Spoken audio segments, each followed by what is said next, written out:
yeah, I'll tell you why in a moment. You all come on over. This is an interactive program where you're all going to assist the Rangers in changing the flag, right? And then I don't have to yell all the way over. So I just played Retreat. And it's straight from an 1865 Fife and Drum manual, Bruce and Emmett's. This was a garrison, War of 1812, American Civil War, Army garrison, World War I. It was a hospital, General Hospital number 2. We're going to highlight that this weekend. And we're going to commemorate and honor veterans. Armistice Day this weekend, right? And then World War II was a Coast Guard base. But Fifes and drums would regulate the day from sun up to sundown. Reveille to tattoo, right? Fifes and drums told them when to get up, when to go to sleep, when to get wood, when to get water, right? Duties, calls, signals, marching music, and national airs. So I'm going to play one national air that's very near and dear to the sport. The morning of September 14th, 1814, Yankee Doodle was played, morning gun was fired, and that large 30 by 42 garrison flag was raised above the fort, right? Francis Scott Key would see that flag, and he would write what he saw. The rocket strength glare, the bombs bursting in air, gave proof through the night that the flag was still there, right? He was writing that.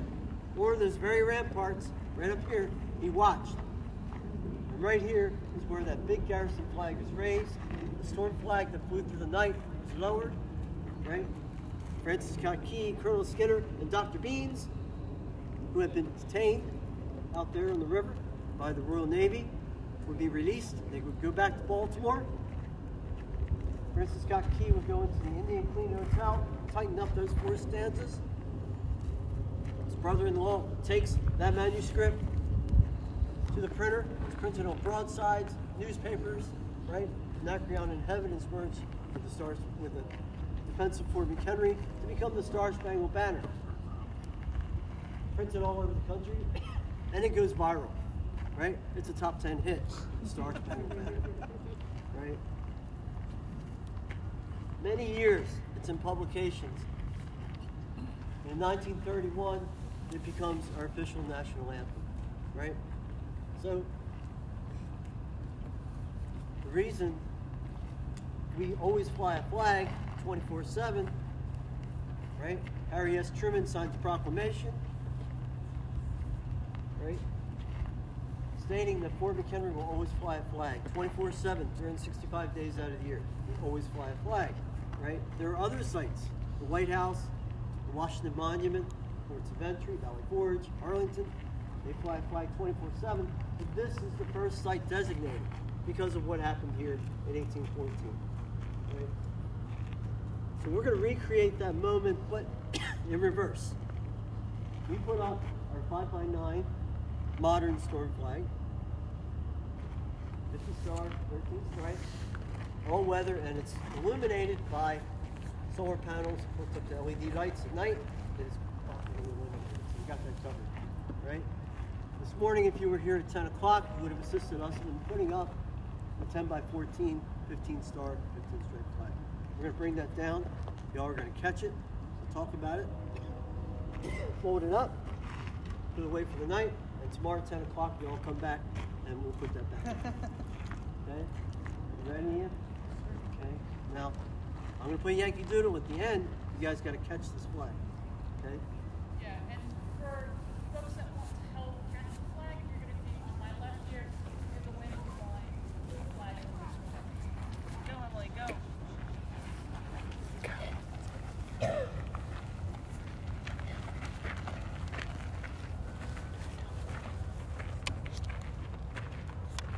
Twisted.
bigger down here, right?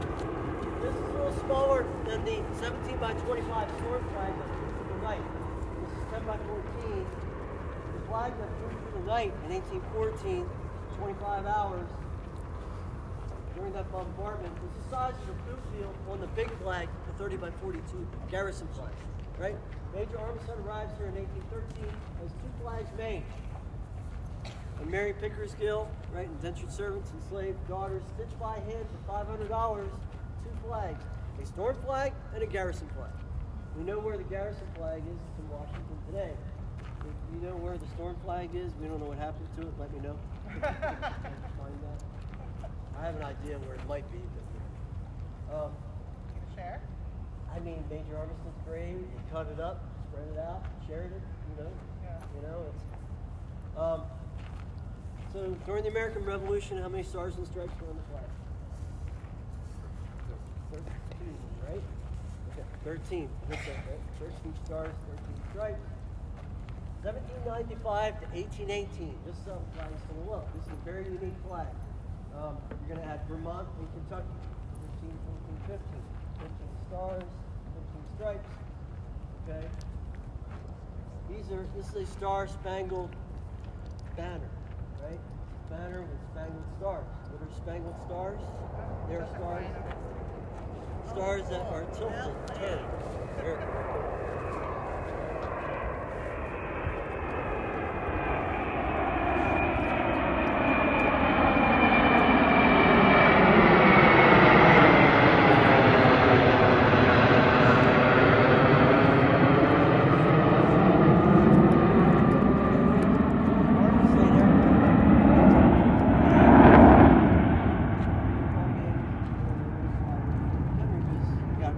That one was just for us. Yeah, I You timed it for them as it was? program. It was. So, spangled stars, this represents the night sky, right? The stars that go every which way. Up there, you can't really see, but the stars are all aligned, they're straight on. So again, very unique. You got a red stripe. Canton up there, it's a white stripe. After 1818, what happens is, well, we had Louisiana, Ohio, and Tennessee added, right, during that period. They weren't, Congress was very busy. They didn't add them to the flag after 1880. What happens is, as we expand, after 1818, 13 stripes, keep adding stripes to the flag, it's going to really good, 50 stripes. Then we add a star for each state. So Civil War, you got 34, 35 stars. World War I, World War II, 48. Today you got 50 stars, 13 stripes.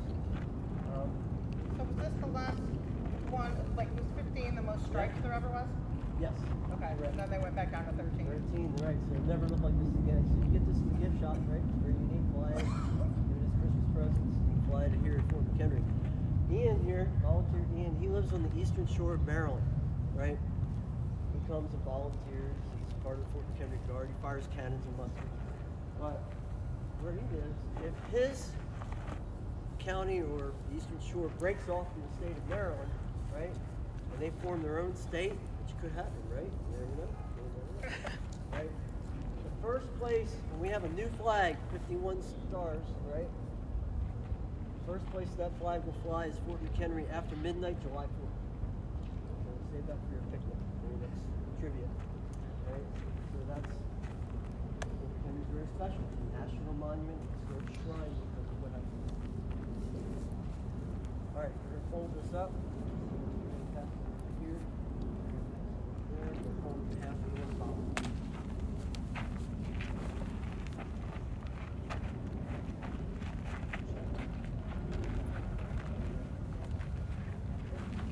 Okay. Done. All right, do it again.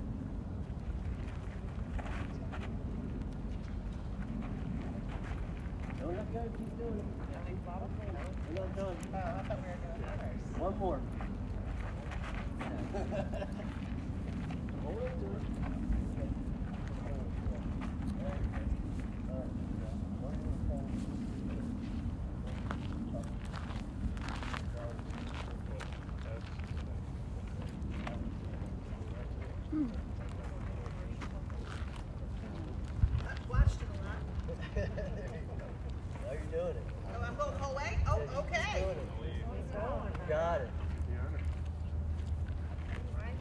Louisiana, Ohio, and Tennessee. She's got an Ohio sticker, see? We can add you under the flag from after 18. All right, we are folding this into a triangle. There is nothing official that says we have to do it this way. It's what we've been doing. It's tradition. Some say it represents George Washington's tricorn hat, 3 branches of government, but it's something you're all doing together.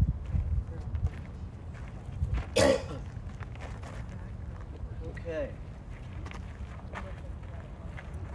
As we near the end of this folding, a few words of note. At 4:45, the gates of this fort were shut. There is no food or water here. Right? The animals will come out and eat you. You gotta make sure you're out by 4:45. We start locking up a little before that.